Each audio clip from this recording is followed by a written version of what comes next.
Hello दोस्तों, कैसे हैं आप लोग। उम्मीद है कि बहुत अच्छे होंगे। मैं लाइव क्लास लेने का बहुत प्रयास कर रहा था लेकिन हो नहीं पाया, तो मैंने सोचा है कि अब से सैटरडे संडे और कोई एक दिन और लाइव क्लास होगी। बाकी दिनों में रिकॉर्डेड लेक्चर्स आपको अवेलेबल कराते रहेंगे। कहते हैं कि तैयारी हम जो कर रहे हैं तो क्लासरूम में तो पढ़ ही रहे हैं जो भी पढ़ रहे हैं, लेकिन अब जो मेरा एग्ज़ाम मेन सामने है CSL और MTS, इन दोनों को पूरा फोकस में रखते हुए हमने स्टार्ट किया है क्रैश कोर्स। मतलब एक तरह का प्रैक्टिस बैच है। इसकी पूरी कंप्लीट प्रिपरेशन हम लोग करेंगे, सारा प्रीवियस ईयर क्वेश्चन, साथ ही साथ कुछ नया क्वेश्चन जो एग्ज़ाम में आने वाले हैं उसके लिए। तो बिल्कुल मेरे साथ बने रहिए और आपको एक से एक क्वेश्चन हमेशा मिलते रहेगा। हम लोग आज शुरुआत किया परसेंटेज का। पहला डे 1 है हमारा, जो हम समझ पहले लिख दिए क्रैश कोर्स है CSL MTS के लिए। हर चैप्टर में प्रयास करेंगे कम से कम 50-60 क्वेश्चन को या 70 क्वेश्चन के आसपास क्विक करें, और हर वीडियो लेक्चर में कम से कम 10 से 12-13 क्वेश्चन या 15 क्वेश्चन भी हो सके तो कवर करेंगे। ठीक है, परसेंटेज स्टार्ट किया तो इसका बेसिक जो बात है, छोटा छोटा बात कि परसेंट होता क्या है। तो परसेंटेज आप लोग जनरली जानते हैं कि परसेंटेज 100 में कंपेयर करना कहलाता है। मतलब परसेंटेज मतलब क्या हो गया, 1/100। 100 की कोई एक यूनिट वैल्यू का 100वां भाग लोग कहते हैं परसेंटेज। अगर मैं इसे 20% कहता हूँ, इसका मतलब है कि 20/100 कह रहा हूँ। इसी में ये x% है, इसका मतलब क्या हो गया, x/100। और अगर मैं यहाँ पे कहता हूँ 25 एक नंबर है, इसको परसेंटेज में लाना है तो 25 × 100 करना पड़ेगा, तो ये जाके बन जाएगा परसेंटेज। मतलब छोटी सी बात आप समझ पाते हैं कि अगर नंबर को परसेंटेज में लाना है तो 100 से मल्टीपल, और परसेंटेज को नंबर में लाना है तो 100 से डिवाइड। छोटी सी बात है, सब लोग जानते हैं। चलिए मैं सवाल के साथ ही आगे बढ़ेंगे। हमारा एक पहला सवाल ये CSL का पूछा हुआ क्वेश्चन है 2011 का। ठीक है, 2011 का क्वेश्चन है। हर बार मैं क्वेश्चन लिखता रहूँगा, किस एग्जाम में कौन सा क्वेश्चन आई है, कब आया गया, वो भी बता दूंगा। चलिए क्वेश्चन क्या था, A का 120% बराबर है B के 80% के। तो अगर A का 120% लेना चाहते हैं, इसका मतलब है A गुना 120%, और B का 80% कह रहा है तो B गुना 80%। अगर हम देखें दोनों तरफ परसेंटेज है, कैंसिल हो जाएगा, तो B को इधर ले आते हैं A/B, और 120 को उस साइड ले जाएंगे तो 80/120 होगा। आप क्लियरली देख पा रहे हैं। इसको हम क्या करेंगे, अब 40 से 2 टाइम्स में कट जाएगा और 40 से 3 टाइम्स में, मतलब 2/3 हो जाएगा। अब सवाल में सिंपल क्वेश्चन है, B+A/B-A। अब B का वैल्यू मालूम है 3 हो जाएगा और A का वैल्यू 2, तो 3+2/3 -2 यानी 5/1, और ये 5 होगा। सवाल में कोई ताकत नहीं है, छोटी सी क्वेश्चन है और इजीली हम लोग इसको बना पाए। इसका मतलब है कि अगर आगे जो आने वाला क्वेश्चन है, धीरे धीरे हम लोग एक करके अच्छे से अच्छे क्वेश्चन, नए क्वेश्चन, ऐसा नहीं कि मैं CSL का CGL में भी जो क्वेश्चन आया उसको भी लेंगे, क्योंकि CGL क्वेश्चन CSL में रिपीट होते हैं, MTS में CSL के क्वेश्चन रिपीट होते हैं। तो हम हर तरह के क्वेश्चन लेंगे और बनाते चलेंगे। चलिए मेरा पहला क्वेश्चन है, इसको नोट डाउन कर लीजिए, अगले क्वेश्चन तरफ बढ़ते हैं। ठीक है,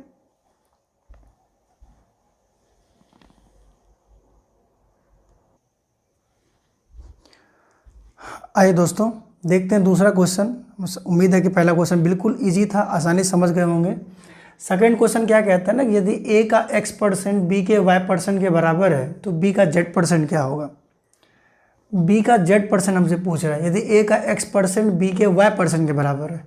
सिंपल क्वेश्चन है कि x% of A is same as y% of B, यानी A का x% यानी हो गया, और y% किसका बोल रहा है, B का, और ये इक्वल है। तो सिंपल सा आप बताओ कि B का z% पूछ रहा है, यानी B की वैल्यू हमको किसी भी हाल में चाहिए। तो हम B को यहीं रखेंगे और y को इधर लेके आते हैं। तो अगर y को इधर लेके आएंगे तो क्या बन जाएगा, AX/Y equal to B। AX/Y equal to B बन जाएगा, क्योंकि परसेंटेज से परसेंटेज कैंसिल हो जाएगा। मुझे सवाल में पूछा क्या गया है, मुझे पूछा गया है B का z%। तो B का z%, अब B की वैल्यू पहले से ही मालूम है, AX/Y इंटू z%। अब सवाल में AX/Y का z% है क्वेश्चन में क्या, तो हम इसमें ढूंढेंगे कहाँ है भैया। तो ZAX ऊपर होना चाहिए, ZAX यहाँ ऊपर में है, पहला B नंबर ऑप्शन बिल्कुल करेक्ट हो जाएगा। इसमें देखो AZY है, नहीं हो पाएगा, AXY नहीं हो पाएगा, AYZ है, AZX, बस इतना ही ढूंढना रहता है, सवाल हमारा बन गया। बिल्कुल कुछ नहीं है क्वेश्चन में, समझ में आ ही गया होगा।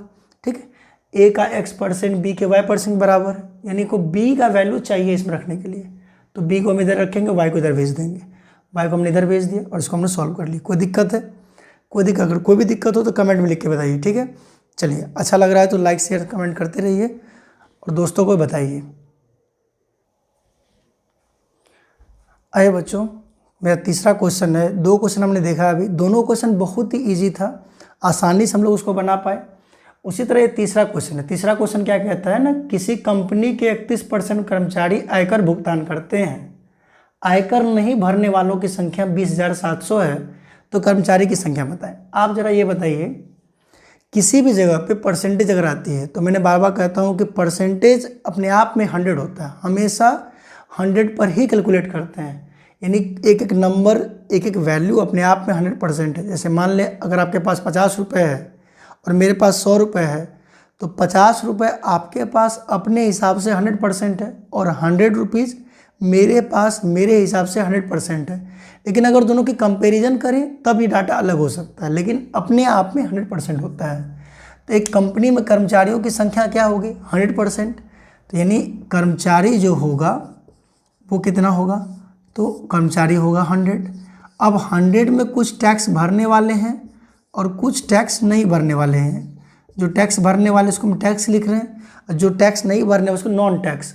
नॉन टैक्स मतलब क्या हुआ? जो आयकर नहीं भरते हैं। तो टैक्स भरने वाले कितने हैं? 31%। तो दोनों मिलाकर 100 होना चाहिए। तो नॉन टैक्स कितने हो जाएंगे? 100 माइनस 31 इक्वल्स टू 69%। कितना हो जाएगा? 69%। अच्छा, आयकर नहीं भरने वालों की संख्या कितनी है? 20,700। तो हम कह सकते हैं कि 69% का जो वैल्यू है वो कितना है भैया? 20,700 है। तो हम 1% की वैल्यू निकाल सकते हैं यहाँ से, 20,700 बाय 69। मुझे पूछा क्या गया है? कर्मचारी की संख्या कितना माने थे हम? 100। तो 100% की वैल्यू निकाल सकते हैं। तो यहाँ से कट करेंगे, 3 टाइम्स में कट जाएगा, 00। 300 इंटू 100 यानी कि 30,000 हमारा सही आंसर होगा। एकदम बहुत इजी क्वेश्चन है, इतना भारी नहीं है। किसी भी डाटा को हम 100 मानकर बना सकते हैं, बिल्कुल जानते हैं आप लोग। कर्मचारी को हमने 100 मान लिया, टैक्स भरने वाले 31, नहीं भरने वाले 69, और जो नहीं भरने वालों की संख्या 20,700 है। अभी आपको लग रहा होगा सर कितना हल्का हल्का क्वेश्चन करा रहे हैं। मैं शुरुआत ही हल्के से करता हूँ, फिर आगे जाकर मैं कैसे कैसे सवाल दूंगा ये तो आप ऑफलाइन क्लास जो मेरे करते हैं उसको पता ही है। तो धीरे धीरे हम छोटे से सवालों से ऊपर बढ़ेंगे, एक से क्वेश्चन लेंगे। पहले जो एग्ज़ाम में पूछा गया क्वेश्चन है उसको लेते हैं, और वो आसान हो या भारी उससे कोई मतलब नहीं है। मतलब क्या है कि प्रीवियस ईयर क्वेश्चंस को हमको पूरा बनाना है, क्योंकि एग्ज़ाम में एक भी सवाल छूटे नहीं, क्योंकि टारगेट है 25 में 25 बनाना। ठीक है, अगर इसी मोटो के साथ आप मेरे साथ मेहनत करेंगे तो उम्मीद है और पूरा भरोसा है कि आप 25 में 25 बना कर आएंगे। इसको नोट कीजिए। नेक्स्ट सवाल की तरफ मूव करते हैं। कैसा लग रहा है क्लास? आप लोग बताते रहिए कमेंट में, हम भी देखेंगे। आइए दोस्तों देखते हैं हमारा चौथा क्वेश्चन। चौथा क्वेश्चन हमारा क्या है कि ये क्वेश्चन देखो CGL में आया है टीयर 2 में 2015। अब ऐसा नहीं कि CGL टीयर 2 में आया तो बहुत भारी क्वेश्चन होगा, उसमें भी हल्के क्वेश्चन आते हैं, लेकिन टीयर 2 में आया 2015 में, तो उसको भी देख लेते हैं क्या है इसमें। कहता है किसी कार्यालय में 40% कर्मचारी महिला है और 70% महिला एवं 50% पुरुष विवाहित है, तो कार्यालय में कितने % कर्मचारी अविवाहित है? In an office 40% female staff, 70% of female and 50% of male staff are married, then the percentage of unmarried staff in the office. देखो बहुत आसान क्वेश्चन है। किसी कार्यालय ऑफिस में तो जानते हैं कि स्टाफ है तो वो 100% होंगे, उस 100% में मेल और फीमेल डिवाइड हो गया, तो हम कर्मचारी को 100 मान सकते हैं। कर्मचारी मतलब एम्प्लॉय को या स्टाफ को अगर हम 100 मान लें तो इसको 2 पार्टों में डिवाइड कर दें तो एक मेल बन जाएगा और एक फीमेल। अब सिंपली है कि फीमेल स्टाफ कितने % है? तो 40%। अगर फीमेल 40 है तो मेल 60 होंगे, क्योंकि दोनों को मिलाकर हमको 100 करना है। अगर फीमेल 40 है तो मेल 60 होंगे। अब 40 में हमको ब्रेक डाउन करना है मैरिड और अनमैरिड के लिए। तो मैरिड और अनमैरिड, यहाँ मैरिड लिख देता हूँ और यहाँ अनमैरिड। यहाँ भी मैरिड चलेगा और अनमैरिड। तो बिल्कुल आसान हो गया। मैरिड विवाहित यानी शादी किया हुआ, और अविवाहित अनमैरिड मतलब शादी नहीं किया हुआ। अब ध्यान से देखो, 70% of female and 50% of male staff are married. भैया 60 का 50% निकालना है जो कि शादी है, तो 60 का 50 मतलब आधा करना है। तो 30 को शादी किया, 30 को नहीं किया, सिंपल। 60 का 50% मतलब आधा करना है। अब 40 का 70% लेना है जो कि शादीशुदा है। तो 40 का 70 लेने के लिए क्या करना है, 7 को 4 से मल्टीप्लाई, तो 7 4 जा 28 होता है। अब 40 में 28 जो है वो क्या है कि शादी कर लिया, तो बचा कितना, तो 40 में से 28 घटा दोगे तो 12 आ जाएगा। मतलब 12 वो फीमेल है जो कि शादी नहीं की है, और 30 को मेल है जो शादी नहीं की है। इसका मतलब अविवाहित कितने लोग हैं, तो अविवाहित यानी जो शादीशुदा नहीं है, अनमैरिड, तो 30 मेल और 12 फीमेल यानी 42। अब देखो 42 इसमें है ऑप्शन में, हो गया, क्योंकि 42 पे हम कैलकुलेट नहीं करेंगे। क्यों, क्योंकि मुझे स्टाफ से रिलेशन पूछा। स्टाफ कितने, 100, तो 100 का 42 कितना परसेंट होता है, तो 42%, सिंपल है। तो कर्मचारी को हमने 100 मान लिया, उसे मेल फीमेल में बदल दिए। मेल का 2 भाग कर देते हैं, एक शादीशुदा एक नहीं शादीशुदा यानी अविवाहित। फीमेल का 40 में से 70% शादीशुदा, जो बाकी बचा वो नहीं किया शादीशुदा। तो बिल्कुल ईजिली प्रोसेस से ये बन गया और कोई दिक्कत इसमें हमको नहीं आ रहा। इसको हम सेकेंड मेथड से भी ट्राई करेंगे, फिलहाल इसको नोट कीजिए। कोई भी दिक्कत हो रहा है तो बताइए, कमेंट बॉक्स में लिख के बताइए, तो हम उसको सॉल्व करेंगे। तो आइए दोस्तों, इसी सवाल को हम 1 लाइन में कैसे बनाएंगे बिना ये झोल झपाटे का, सिंगल लाइन में कैसे बनाएंगे। बहुत ईजी है, क्योंकि ऐसे सवाल जब हम सिंगल लाइन में बनाना सीख जाते हैं तो बहुत सारा सवाल का कंसेप्ट दिमाग में धीरे धीरे खुलता है। देखो बहुत सारे बच्चों को ये दिक्कत होता है कि सवाल सीख तो जाता है लेकिन फिर बना नहीं पाता है। रियलिटी ये है कि उन्हें कंसेप्ट पकड़ता है, लेकिन वो किसको अप्लाई कैसे करना है यही समझ में नहीं आता, क्योंकि एप्लीकेशन इंपॉर्टेंट है। तो एप्लीकेशन के लिए देखो, सिंपल अविवाहित हमसे पूछा कि शादीशुदा कितने लोग नहीं हैं। अभी हमने कहा कि देखो कोई भी नंबर अपने आप में 100% है, तो हम ये जानते हैं कि कर्मचारी तो अपने आप में 100 ही होंगे। तो उसके लिए हम दिमाग लगाना बंद कर देते हैं। तो पहले ये सोचो कि मेल और फीमेल है कितना, तो हम यहाँ मान लो एक फीमेल लिख देते हैं, यहाँ पे मेल लिख देते हैं। तो फीमेल क्वेश्चन में 40 कह रहा है और मेल 60। क्लियर है बात, क्योंकि 40 और 60 मिला के 100 होना है। अब देखो कि शादीशुदा कितने लोग हैं, तो 70% महिला शादी कर ली। महिला भी तो अपने आप में 100% ही होगी। तो अगर 70% महिला शादी कर लेती है तो कितना परसेंट महिला बच जाती है, तो 30%। तो 40 का हमको 30% सिर्फ निकालना होगा। और अगर देखो यहाँ 50% मेल शादी कर लेता है तो कितना परसेंट नहीं किया होगा, तो 50%, क्योंकि मेल भी अपने आप में 100% होगा। तो देखो आसानी से हम कह सकते हैं कि 4 3 जा 12 और 6 5 जा 30। और परसेंटेज को काटने का तरीका क्या होता है कि हम जीरो गिनते हैं, डबल जीरो। एक जीरो मिल के डबल जीरो बना, और इस जीरो को मिल के भी डबल जीरो बनेगा। तो इन डबल जीरो से परसेंटेज कैंसिल हो जाएंगे और इन डबल जीरो से इनका परसेंटेज कैंसिल हो जाएगा। तो 30 और 12 मिलाकर डायरेक्ट हम 42 कह सकते हैं। और हम ज़्यादा झोल झपाटा नहीं करेंगे, बिल्कुल इजीली बना सकते हैं। कोई दिक्कत, अगर कहीं दिक्कत हो रहा है, छोटा सा भी प्रॉब्लम हो रहा है तो बताइए, क्योंकि अगले वीडियो में उसको सुधार करेंगे। सिंपली समझिए, आज हम जब क्रैश कोर्स स्टार्ट कर रहे हैं तो परसेंटेज का एक टाइप 1 पढ़ रहे हैं।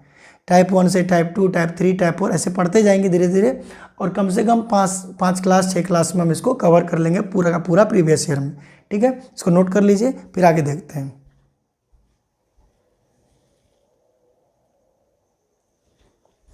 आइए दोस्तों, देखते हैं आज का 5वां क्वेश्चन। ये क्वेश्चन भी आप ध्यान से देखो।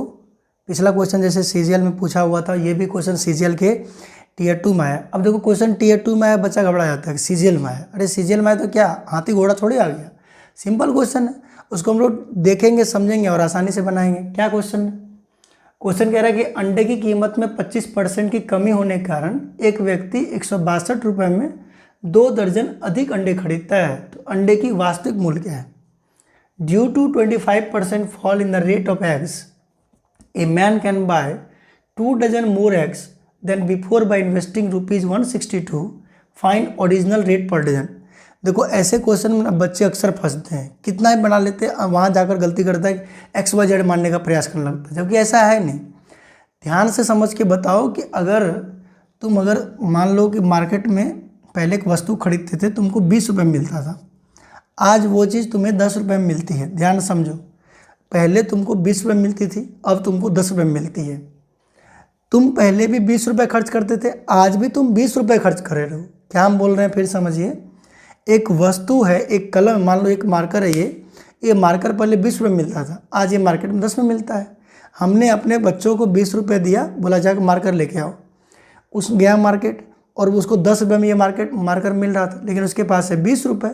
तो बताओ अगर 20 रुपये खर्च करना चाहते तो कितने मार्कर लेके आएंगे? तो आप कहोगे सर 2 मार्कर, तभी तो 20 रुपये खर्च कर पाएंगे। लेकिन अगर मैं उस पहले जो मार्कर लाता था ये मार्कर, तो मुझे एक ही मार्कर मिलता था। आप समझ पा रहे हो उसका मतलब ये है कि मैंने 20 रुपये तब भी खर्च किए और 20 रुपये मैं आज भी खर्च कर रहा हूँ। मतलब मेरी एक्सपेंडिचर, मेरी खर्च में कोई परिवर्तन नहीं हो रहा। परिवर्तन हो किस में रहा है? तो प्राइस में चेंजिंग हो रहा है। मतलब पहले 20 था, अब 10 है।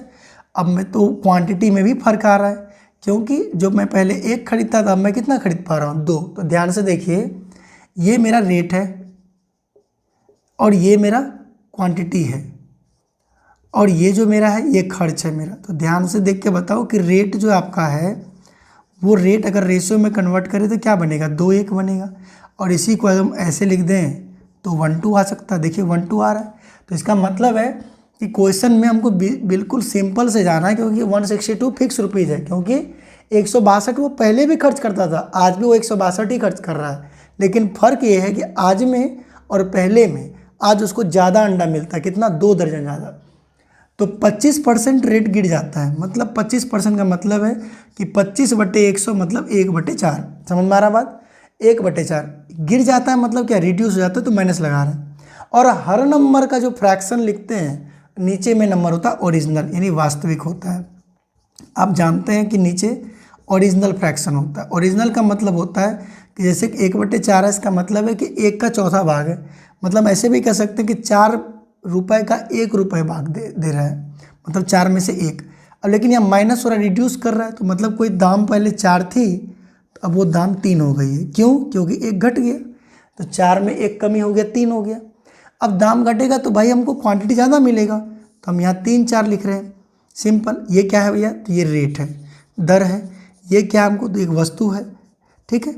अब ये बताइए कि 3 से 4, मतलब पहले अगर हम 3 वस्तु खरीदते तो अब हम कितना खरीद रहे हैं? 4 वस्तु।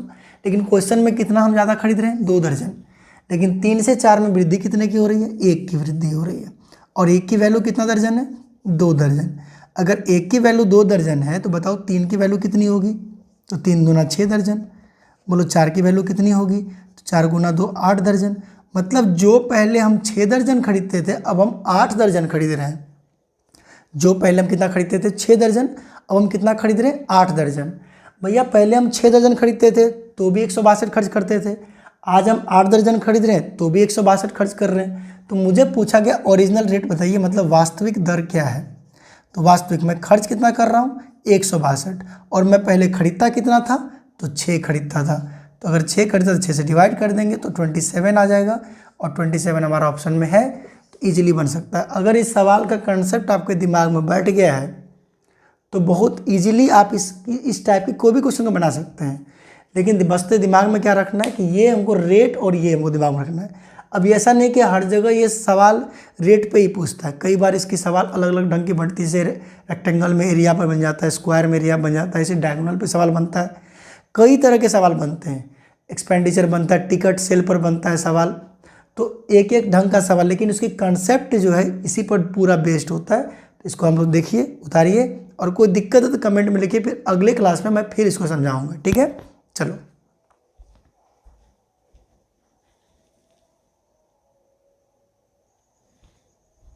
आइए मेरे प्यारे दोस्तों, देखते हैं आज का छठा सवाल। जब भी हमको क्वेश्चन लिख बताते हैं तो उसके बाद नेक्स्ट क्वेश्चन आ रहा है तो वीडियो को पॉज करके उसको लिख लेंगे। और जैसे क्वेश्चन आया तो क्वेश्चन को बनाने से पहले वीडियो पॉज करो, फिर बना के देखो, उसके बाद मेरा सॉल्यूशन देखना कि क्या एग्जैक्टली वैसा है कि नहीं। बहुत ही प्यारा क्वेश्चन है। CGL और CSL दोनों एग्जाम में आए। CGL में 2017 में आया है। अब ये सवाल 2017 मतलब लेटेस्ट क्वेश्चन है। आप सवाल को पढ़ के देखो क्या लगता है क्वेश्चन, आप कितनी देर में इसको बनाओगे। ठीक है, इंपॉर्टेंट यहाँ बनाने का है कि आप कोई घर में बैठे हुए बना लिए, एक्स मान करके फलाना करके बना लिए, प्रोसेस से समय व्यतीत कर दी। भैया सवाल अगर 10 सेकंड की है तो 10 सेकंड के अंदर बननी चाहिए। सवाल अगर 5 सेकंड के तो 5 सेकंड के अंदर बननी चाहिए, लेकिन अगर सवाल 1 मिनट लगाने वाला है, कैलकुलेटिव है, तो उसमें समय लगेगा, उसको आप रिड्यूस नहीं कर सकते। तो इसका मतलब है कि हमें टाइम बचानी है वैसे क्वेश्चंस के लिए जहां मुझे सिंप्लीफिकेशन या कैलकुलेशन करने में थोड़ा समय लगेगा तो लगना ही है, उसको आप रिड्यूस कर नहीं पाओगे। तो बात को समझिए कि अगर हम रिड्यूस नहीं करते हैं टाइम को, अपने बचाते नहीं हैं, तो फिर हमारा नहीं होने वाला है, फिर हम कहीं ना कहीं फंस जा रहे हैं। तो उसको हमको बचाना है, संभालना है। तो ऐसे क्वेश्चन ही उनको टाइम को बचाने के लिए होता है। लेकिन इस क्वेश्चन में भी कई बच्चे बेसिक्स पे उतरेंगे और उसको बनाएंगे, फिर आगे बढ़ेंगे। लेकिन फिर आप चलो इतने में आप लोग सॉल्व कर लिए होंगे, अगर बना लिए तो कमेंट बॉक्स में आंसर लिख के भेजो, देखो क्या है। चलो हम बनाते हैं इसको। सवाल क्या कह रहा है, a boy found the answer by subtracting the sum of 1/4 and 1/5 from unity. Unity का मतलब यहाँ एकता नहीं, यूनिटी का मतलब यहाँ पे एक है, ठीक है। एक छात्र ने इकाई में 1/4 तथा 1/5 के योग को घटाकर क्या पाया, 0.45 पाया। अब ना कई लोग, मैं बार बार कहता हूँ, कई लोग इसको कैसे बनाते हैं वो ध्यान में देखो भैया। 1/4 है, 1/5, हम इसको पहले प्लस ही कर लेते हैं क्योंकि यहाँ सम कह रहा है, घटाना तो एक में ही है, तो एक में घटाने के लिए तो हम कभी भी घटा सकते हैं। तो 5 चौके 20 हो जाएगा, और यहाँ से 4 पंचे 20 और 5 चौके 20, तो यहाँ बन गया भैया 9/20। क्या बन गया, 9/20। अब सवाल क्या, सब समझो पहले। सवाल है 0.45 लाता है। अगर भैया 0.45 लाएगा तो बिल्कुल यही आंसर आएगा। देखो 4-5 को अगर हम ख़त्म करते हैं तो 4/5/100, तो 9×5 45, 20×5 100, 9/20 आ रहा है। अब बच्चे ने गलती क्या किया, गलती ये किया कि उसको घटाना था। किस में घटाना था, तो एक में से घटाना था, लेकिन वो घटाया नहीं, वो क्या किया, डायरेक्ट बना के रख दिया। तो घटाना था, तो भैया अगर एक में से घटाओगे इसका मतलब है कि कोई एक वैल्यू है एक, उसमें से 9/20 घट रहा है। लेकिन हम यही समझाना चाह रहे हैं कि वो घटाना नहीं है क्वेश्चन में, हम डायरेक्ट अब बना सकते हैं। अब घटा लेते चलो आप लोग का बेसिक तरीका से। तो 20 से कम 20 में से 9 गया 11/20। लेकिन इस सवाल को हम कैसे ट्राई कर रहे थे, देखिए हम समझाते हैं। हम ट्राई से कर रहे थे कि 5 × 4 20 होता है, 5 × 4 20 होता है, और 5 और 4 का सम 9 होता है। और हमने 9×5 45 यहाँ पे पहले ही देख लिए थे, तो हम समझ गए थे कि ये नंबर डायरेक्ट उसने सम किया होगा। मतलब उसको लाना क्या था, एक में से घटाकर वो डायरेक्ट जोड़ पा रहा है, 5 और 4 को जोड़कर 9 ला रहा है। इसका मतलब वो गलती कहाँ कर रहा है, गलती यहाँ कर रहा है कि एक में से घटा नहीं रहा है। तो अगर घटा नहीं रहा है इसका मतलब है कि उसको लाना था 11/20, ये सही आंसर होता, और ये 9/20 लाया जो कि गलत आंसर है। तो 11 आना चाहिए था, आ रहा है उसको 9, 20 को हटाइए क्योंकि 20 दोनों में है। तो 11 से 9 कितनी गलती हो रही है, 2 की गलती। तो परसेंटेज एरर 2 की गलती किस में कर रहा है, 11 में गुना 100। तो अब ध्यान से देखोगे 200/11% हमारा सही आंसर होगा। अब इतनी लेंदी भी हम इसको नहीं बनाना चाहते, क्यों, क्योंकि अगर हम 2-3 लाइन इसके लिए सोच लेते हैं तो फिर हमारी बेइज्जती है। क्यों बेइज्जती है भैया, क्योंकि ऐसे सवाल के लिए हम सोचेंगे क्यों, हम एक लाइन में क्यों नहीं बनाएंगे इसको। तो एक लाइन में कैसे बनाएंगे, देख कर बनाएंगे। यहाँ पहले से देखो फ्रैक्शन 45 मतलब 9×5 45, 20×5 100, मतलब हम समझ गए कि ये 9/20 है। जैसे ही 9/20 है मेरे दिमाग में आ गया कि ये 5 चौके 20 और 5 और 4 9 हो रहा है। एक्चुअली क्या करना था, हमको 9 नहीं लाना है, एक घटाना है। तो 20 में से 9 घटता तो 11 होता, यानी 11 और 9 का डायरेक्ट डिफरेंस सोचते 2, और 2 की डिफरेंस मतलब 11 पे कर लेते। तो 2/11 गुना 100, 200/11% होता है। बात समझ पा रहे हैं, जैसे हम कैसे कर रहे थे 1/4 1/5, इसको आप ऐसे ले जाओ तो क्या हो जाएगा भैया, 5 यहाँ 4 यहाँ, दोनों की सम, नीचे में मल्टीपल, तो क्या बनेगा ये 9/20। एक्चुअली में तो 9/20 ही लाया था वो, हमें 9/20 थोड़े चाहिए, वो घटाना था एक में से। इसका मतलब है कि ओरिजिनल वैल्यू 20 है, 20 में से 9 घटाकर आता है 11, मतलब उसको 11 लाना था, लाया 9, 2 की कमी लाया। 2 की कमी किस में लाया, 11 में, गुना 100, 200/11। क्लियर है। अच्छा लगा सवाल तो कमेंट कर दिया, लाइक शेयर कर दीजिए और दोस्तों को बताइए क्लास करने के लिए, ठीक है। चलिए आगे बढ़ते हैं। आइए दोस्तों देखते हैं क्वेश्चन CSL 2019 का आया हुआ क्वेश्चन है। कल मुझे किसी स्टूडेंट ने मुझे भेजा था क्वेश्चन, बहुत ही अच्छा क्वेश्चन है, उसे मैंने बना के भेजा, शायद समझ में आया भी नहीं होगा, या आया हो तो बहुत अच्छी बात है। लेकिन क्वेश्चन बहुत उम्दा किस्म का है, बहुत बढ़िया सवाल है। अब इस सवाल को अगर आप घर में या 2 बार 1 बार नहीं बनाए हैं, कभी भी आप नहीं देखें, तो एग्जाम में अगर डायरेक्ट ये सवाल आ जाए तो यकीन मानिए कि सवाल आपसे नहीं बनने वाला है, किसी भी हाल में नहीं बनेगा वहाँ पे, क्योंकि एग्ज़ाम हॉल का प्रेशर और जो एग्ज़ाम फीवर होता है ना, वो अगर इस क्वेश्चन को देखोगे हिंदी में तो फिर भी हम थोड़ा ईजी लिख रहे हैं, लेकिन इंग्लिश का जो लैंग्वेज है इनके, जो अगर इंग्लिश में, तो वो थोड़ा सा घबरा जाएगा सवाल को देख करके। चलो एक बार क्वेश्चन पढ़ के सुनाते हैं, फिर क्या क्वेश्चन क्या कहता है देखेंगे। कहता है एक संख्या जो 1 से बड़ी है। आज के क्लास का मेरा सबसे बेहतरीन क्वेश्चन है ये। मैं क्लास में ये लास्ट पे ही करने वाला था, चलो लास्ट पे ही आ गए। 1-2 सवाल और लेंगे, आज पहला क्लास है, अगले क्लास में थोड़ा सा और सवाल बढ़ाएंगे। तो एक संख्या जो 1 से बड़ी है, संख्या तथा उसके व्युत्क्रम का अंतर संख्या तथा उसके व्युत्क्रम के योग का 20% है। अब समझ रहे हो लैंग्वेज, संख्या तथा उसके व्युत्क्रम का अंतर कॉमा संख्या तथा उसके व्युत्क्रम के योग का 20% है। तो संख्या के वर्ग संख्या के घन से कितने % कम है। पूरे number greater than 1, the difference between itself and its reciprocal is 20% of sum of number and its reciprocal by how much percent nearest to an integer is the square of a number less than its cube। बहुत अच्छा question है। इस question में क्या कहना चाह रहा है, एक संख्या है जो 1 से बड़ी है। भैया 1 से बड़ी संख्या क्या होगी, 2 होगी, 3 होगी, 4 होगी, 5 होगी, कुछ भी संभव है। उसके संख्या तथा उसके व्युत्क्रम, चलो हम संख्या को 1 से बड़ी संख्या जो 1 से बड़ी है, 1 से जो बड़ी है ना, उसको हम x मान लेते हैं। इतना ही समझो बस, 1 से बड़ी संख्या को हमने x मान लेते। अगर नहीं भी माने तो भी सवाल को बना दूंगा मैं, लेकिन फिर भी आपको हम दिखाते इसको कैसे बनाते इजीली में। तो चलो संख्या x है, उसका व्युत्क्रम का मतलब क्या होता है, रेसिप्रोकल का मतलब उल्टा। जैसे मान लो अगर यहाँ पे 2 लिखा है, इसके नीचे कुछ नहीं है तो 1 है, तो इसका उल्टा क्या होगा भैया, 1 ऊपर और 2 नीचे, इसका रेसिप्रोकल हो गया ये। तो उल्टा x का रेसिप्रोकल क्या होगा, 1/x। अब कह रहा है ना उसके डिफरेंस, उसके व्युत्क्रम का अंतर मतलब x माइनस 1/x। उसके बाद क्या कह रहा है, संख्या तथा उसके व्युत्क्रम के योग मतलब x प्लस 1/x। समझ में आ रहा बात, एक का अंतर है, दूसरा योग है। अब बड़ा कौन होगा जरा बताओ तो, बड़ा होगा प्लस वाला और माइनस वाला छोटा होगा। सिंपल है, क्योंकि दोनों में सेम डाटा है। अब क्या कह रहा है, कौन है 20%, तो 20% कौन है, डिफरेंस वाला 20% है। तो इसका मतलब है कि अगर नीचे वाला नंबर 100 हुआ तो ऊपर वाला नंबर 20 होगा, क्योंकि ये 20% है इसका, नीचे वाले का। बात समझ में आ रहा है। एक संख्या जो 1 से बड़ी हमने क्या माना, उसको x माना, उसका रेसिप्रोकल क्या होगा, 1/x। अब क्वेश्चन में कह रहा है कि दोनों का डिफरेंस, तो दोनों का डिफरेंस ले लेते हैं, दोनों का सम ले लेते हैं। जो डिफरेंस वैल्यू है वो सम वैल्यू का 20% है, तो 100 का 20% कितना होता है, 20।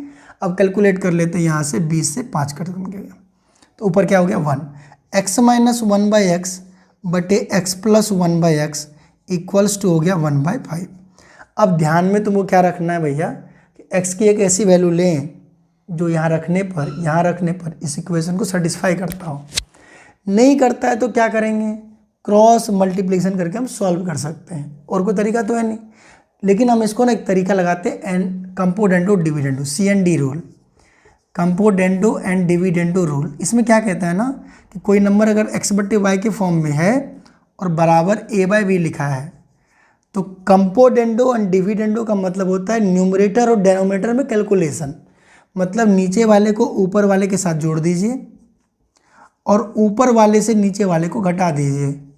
सेम सिचुएशन इधर भी करना है, a में b जोड़ देना है और a के साथ b घटा देना है। अगर ये जानते हैं CND रूल, तब ये सवाल जवानी बन जाएगा चुटकी में। अब लॉजिकल बताओ, अगर इस टर्म को इसके साथ जोड़ेंगे, तो 1/x प्लस 1/x माइनस खत्म हो जाएगा। x और x मिलकर क्या बनेंगे बताइए आप ही, 2x बन जाएगा। अब इस टर्म के साथ इसको माइनस करना है। ध्यान रखो देव में कि माइनस 1/x यहाँ है, इस पूरे टर्म के साथ इसको माइनस करना है। अगर इसको माइनस करेंगे, इस x की साइन माइनस हो जाएगी और इसकी साइन भी माइनस हो जाएगी। मतलब माइनस 1/x माइनस 1/x ये आपका कैंसिल नहीं होगा, कैंसिल क्या होगा, x कैंसिल होगा। देखो हम बगल में समझाते हैं, x माइनस 1/x में तुम्हें ये माइनस करना है, तो क्या लिखोगे, माइनस x माइनस 1/x, तो x से x कैंसिल हो गया, तो माइनस 1/x माइनस 1/x दोनों ऐड हो जाएंगे, क्या बनेंगे, माइनस 2/x, तो माइनस 2/x बनेगा। बराबर में सेम कंडीशन यहाँ भी करना है, 5 में 1 जोड़ देना है 6 बन जाएगा, और 1 में 5 घटा देना है तो -4 बन जाएगा। 2 से 2 कट गया, माइनस से माइनस खत्म हो गया, तो x इंटू एक्स क्या होगा, एक्स स्क्वायर। चलो इधर हम बनाते हैं, ये आप उम्मीद है लिख लिए होंगे, कोई दिक्कत, उतार लो इसको। चलो तो इसको मिटाते हैं, थोड़ा इधर काम करेंगे। तो देखो इसमें क्या कर रहे हैं हम, अब x को x से मल्टीपल करेंगे, तो x इंटू एक्स क्या हो जाएगा, बोलिए भैया, एक्स स्क्वायर। इधर करके देखो, तुम इसको ब्रेक भी कर सकते हो, एक्स स्क्वायर बराबर क्या है, 6/4। तो यहाँ से हम कट कर सकते हैं, लेकिन x बराबर हम लिख देंगे √6/4। तो ईजिली दिख रहा है हमको, ये क्या हो गया, √3/2। क्लीन है, √6/2, ठीक है। √6 तो √6 बाहर निकल नहीं सकता, 4 का 2 बाहर निकल जाएगा। अब हमको सवाल में क्या पूछ रहा है, स्क्वायर और उसके क्यूब के बारे में। तो बाय स्क्वायर और क्यूब, तो भैया क्यूब करना है, एक्स क्यूब और एक्स स्क्वायर, दोनों का डिफरेंस क्यों देखना पड़ेगा, क्योंकि एक्स क्यूब कितना बड़ा है या एक्स स्क्वायर कितना छोटा है, ये तो देखना पड़ेगा हमको। तो चलो हम देख लेते हैं, x cube minus x square बटे एक्स क्यूब इंटू 100। ऐसा क्यों कर रहे हैं, इसमें कह रहा है कि संख्या के वर्ग संख्या के घन से कितने % कम है। इसमें से लगा होता है वो कहाँ रहता है, नीचे, तो से किसमें लगा है, घन में। घन मतलब क्यूब, तो नीचे रहेगा। कम मतलब या अधिक, तो दोनों घटाना पड़ता है, तो एक्स क्यूब में एक्स स्क्वायर घटा दिए। अब एक्स क्यूब करना नहीं है, एक्स क्यूब को एक्स क्यूब से भागा दे दो, 1 आ जाएगा। एक्स स्क्वायर से एक्स क्यूब को भागा दे दो तो 1/x आ जाएगा, और इंटू 100 हो गया। चलो 1 माइनस 1/x। अब बताओ 1/x का क्या मतलब है कि x की वैल्यू यहाँ रखनी पड़ेगी, और x की वैल्यू अगर यहाँ रखनी पड़ेगी तो ये 1 के फॉर्म में पलट जाएगा। भैया कुछ नहीं है, तो x/1 तो ये है ही, इसको पलट दो तो 1/x बनता है, तो इसको ही पलट दो तो ये बन जाएगा 2/√6। क्लियर है बात। तो √6 को ऊपर और √6 को नीचे लिख देते हैं, इंटू 100, रेशनलाइजेशन करने के लिए, परिमीकरण हटाने के लिए। चलो तो यहाँ से क्या बन जाएगा, 1 माइनस 2√6 बटे 6 हो जाएगा ये, इंटू 100। इसको कैलकुलेट करोगे पूरा तो तुम्हें मिलेगा ऑलमोस्ट 18% के आसपास। अब हमको बता ही देते हैं कि √6 की वैल्यू कितनी होती है, ज़रा बताइए। तो √6 की वैल्यू होती है 2.5 के आसपास। अगर 3 में से 2.5 घटा दो, तो √6 की वैल्यू क्या होती है, 2.5 के ऑलमोस्ट। तो 3 में से 2.5 घटा दो तो 0.5। 0.5 3 के पहाड़े में कब आएगा, 18 या 54 के आसपास, या 17 या 51 के आसपास, यानी 17-18। तो 17-18 है ऑप्शन में, कहाँ पे देख लो, 18%, तो हमारा आंसर होगा। अगर समझने में दिक्कत है तो इसको बेसिक से भी आप एक्सप्लेन भी दोबारा करेंगे कि 3 माइनस √6/3। अब सीधा घटा भी सकते हो, बना लोगे, बड़ी बात नहीं है, कोई दिक्कत। सवाल में सबसे ज़्यादा इसमें क्या बात था कि सवाल में कंसेप्ट है जो उसको पकड़ना है, लैंग्वेज को पकड़ना है। अगर लैंग्वेज को पकड़ के बना लिए सवाल तो बहुत आसान हो जाएगा। लेकिन अगर हम इसको पूरा अजीब तरीके से एक्स मान लिए, फलाना कर लिए, फिर कर लिए, अलग अलग करते गए, तो इतनी लेंदी कैलकुलेशन में हम फिर फंस जाएंगे। अगर ये जो स्टेप है, ये स्टेप आप खा सकते हो, यहाँ पे इजीली मन में चला जाएगा। क्यों, क्योंकि जब जानते हैं CND रूल तो बड़ा आसान है। 6-4 को यहाँ भी काट सकते थे 3 और 2 के फॉर्मेट में, फिर भी रेशनलाइजेशन करना होता, छूटते तो नहीं है। लेकिन एक्स क्यूब को हम अलग लिखते, एक्स स्क्वायर को अलग लिखते, फिर घटाते, इतना समय कहाँ है, इतना समय में तो एग्जाम खत्म हो जाता है। तो फिर चलो आसान है, उतारो, समझ में आ गया तो बढ़िया बात है, नहीं समझ आया तो फिर बताओ, अगली क्लास में फिर बताएंगे, कोई दिक्कत। चलो इसके बाद एक क्वेश्चन लेंगे जो आखिरी क्वेश्चन होगा आज का। अगर कोई दिक्कत है तो बताइए, अगर अच्छा लग रहा है क्लास, समझ में आ रहा है बिल्कुल, अगर कोई इशू है तो हमको कमेंट करके बताइए, जिससे हम अगले क्लास में उसको रिजॉल्व कर सकें। अपने दोस्तों को बताइए क्लास के बारे में, चैनल का लिंक सब्सक्राइब कर दें और शेयर भी कीजिए, लाइक भी कीजिए, जिससे कि हमारा भी थोड़ा सा हौसला बढ़े। चलिए फिर मिलते हैं अगले क्वेश्चन की तरफ।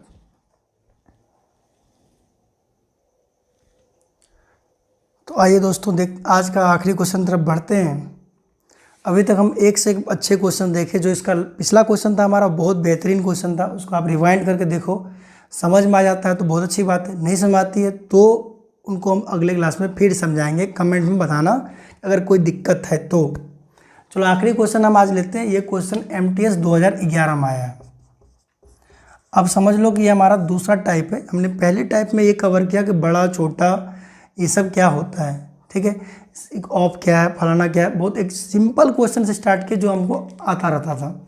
अब ये जो हम क्लास स्टार्ट किए हैं आज से, डे 1 से जो क्लास ले रहे हैं, ये क्लास कंटिन्यूसली जब तक MTS का एग्ज़ाम हो नहीं जाता तब तक ये चलता रहेगा। ग्रुप डी वाले बच्चे जो हैं वो भी इसको देखेंगे, क्योंकि उसका भी एग्ज़ाम नज़दीक है, उनका भी क्रैश कोर्स है एक तरह का, समझिए। साथ ही साथ जो हम आगे पढ़ने वाले हैं, जैसे जो हमको जब वीक में टाइम मिलेगा तो अपना वीडियो लेक्चर रिकॉर्ड करके हम जीएस में से, आप जानते हैं कि हम पॉलिटी का पढ़ाते हैं, तो पॉलिटी का भी क्लास डालेंगे। ठीक है, बहुत बच्चों का रिक्वेस्ट था कि सर पॉलिटी क्लास हम अटेंड नहीं कर पाते, लेकिन चलो जितने भी बच्चे देख पाएंगे, जितना भी हो फ़ायदा, जिन एक कहते हैं मेरे पढ़ाने का उद्देश्य है कि अगर एक बच्चा भी अगर हमसे कुछ सीख पाता है, कुछ जीवन में कर पाता है, तो ये मेरे लिए जीवन का सबसे बड़ा गिफ्ट होगा। मैं समझूंगा कि मैंने कुछ अच्छा काम किया है। चलो देखते हैं, एक एक बच्चों को पढ़ाना मेरा काम है। आप लोग जानते हैं कि मेरे अंदर लगान तो है पढ़ाने की, मैं पढ़ाता हूँ पूरे शिद्दत से। बस ये है कि आप लोग बस निकल जाओ, अच्छी जॉब ले लो, उसके बाद फिर जो करना है आगे तैयारी करना है, पीसीएस करना है करो, लेकिन जो अभी उम्मीद है, जो भरोसा लेकर तैयारी कर रहे हो उसमें पूरा खरा उतरो, 100% अपना दो। रिजल्ट आगे पीछे क्या होगा पता नहीं, लेकिन पहले तैयारी करने में कोई कसर नहीं छोड़नी, हर सब्जेक्ट पे इक्वली ध्यान देना है। ये जो बच्चे इक्विवेलेंट स्टडी नहीं करते हैं, कुछ एक ही सब्जेक्ट को बार बार पढ़ रहा है, जीके नहीं पढ़ता, कभी रीजनिंग नहीं पढ़ता, कभी इंग्लिश नहीं पढ़ता, मान लो इंग्लिश नहीं पढ़ता, रेलवे की तैयारी कर रहा है, चलो मान लेते हैं, लेकिन अगर एसएससी की तैयारी कर रहे इंग्लिश नहीं पढ़ रहे तो कैसे हो सकता है? बैंकिंग कर रहे हैं कैसे हो सकता है? नहीं होगा। चलो एक सवाल लेते हैं, क्वेश्चन क्या कर रहा है, एक कपड़े की कीमत 25% घट जाती है तो कपड़े की बिक्री की संख्या 20% बढ़ जाती है। देखो सिंपल लाइन है, दाम घटेगा तो बिक्री बढ़ेगा। हमने क्या कहा ना कि अगर हम खर्च करते हैं ना कोई पैसा, तो अगर हम खर्च करते हैं तो हम दो चीज़ देखते हैं, एक तो क्या प्राइस कितनी है, अगर प्राइस ज़्यादा है तो हम सामान कम लेते हैं, अगर प्राइस कम है तो हम सामान ज़्यादा खरीदते हैं। तो प्राइस और क्वांटिटी का डायरेक्ट रिलेशन खर्च होता है। मतलब क्वांटिटी का मतलब क्या हो गया कि वो संख्या हो गई, वस्तु की संख्या, और प्राइस का मतलब दर हो गया। अब बिल्कुल समझ लो कि जो चीज़ प्रोडक्ट में होती है वो चीज़ सक्सेसिव होता है, क्रमागत होता है।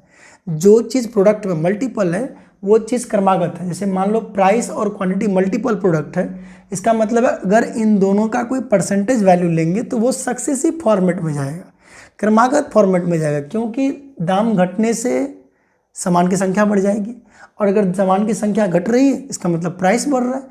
तो दोनों ध्यान देने। चलो प्राइस, यहाँ क्वेश्चन में देखो कि जो सक्सेसिव परसेंटेज होते हैं, मतलब ये दोनों क्रमागत प्रतिशत हैं, और क्रमागत प्रतिशत का वैल्यू क्या होता है, अगर एक को x मान लो, एक को y, तो x plus y plus x y by 100 होता है। सिंपल, मतलब x क्या है तो इसकी साइन चेंज होती रहती है। जैसे मान लो कमी हो गया तो x निगेटिव हो जाएगा, y अधिक हो गया तो y पॉजिटिव, अगर x अधिक है y कम है तो y निगेटिव।